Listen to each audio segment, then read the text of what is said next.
it's a late night. I was on the phone with my uncle, who's an engineer at NASA, and he's telling me about a project he's working on. And he was going to use this adhesive that NASA had researched in the 70s to create, this backing for this paneling. And as he was telling me about it, I'm like, man, I could have mounted my TV on the wall a lot simpler if I'd have had some adhesive and just slapped the TV on the back of the wall. And while that was kind of impractical over the next few weeks, I started to really think about it, and eventually I came up with the concept for Flipstik, and so that's kind of how it all began.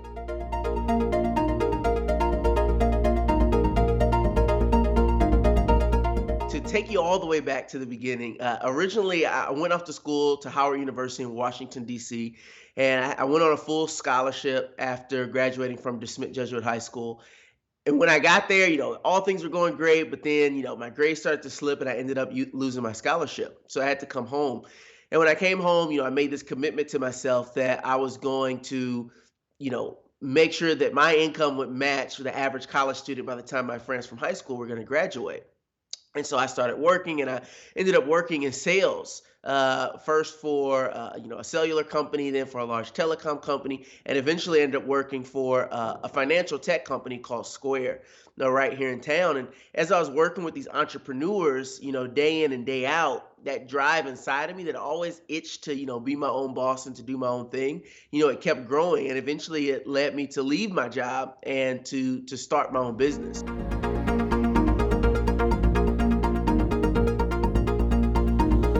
Coming in from where I came, I didn't have a business degree. I didn't know a lot of stuff. And I feel like a lot of programs out there, particularly for, minority communities, Black communities, it's like, well, let's educate. Let's give them the tools that they need to succeed.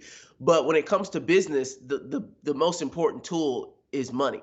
I mean, that's why you see, all of these startups out in Silicon Valley, raising millions, if not billions of dollars in capital to launch businesses, because you can't scale a business beyond, something very small without having large injections in capital to grow and to hire and to expand.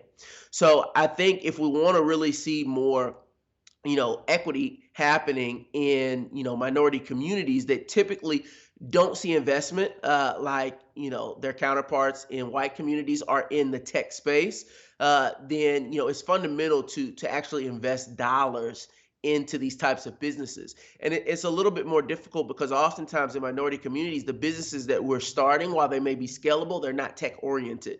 And a lot of the fundraising ecosystem, in today's world is very tech focused.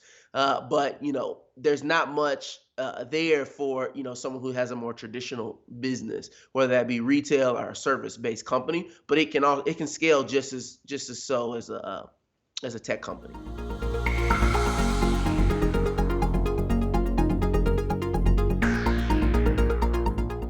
The money that we received from UMSL and their DEI Accelerator was huge for our business.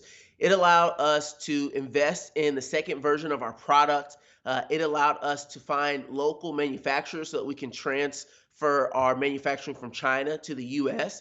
And it allowed us to just build connections with big players here in St. Louis, whether that be household names like the St. Louis Blues or, building partnerships with local 3D print labs to be able to rapidly prototype our product. Having that capital is really going to help take our business to the next level so that, we're not, just a six-figure business, but we're a 7, 8, 9-figure business going forward in the future.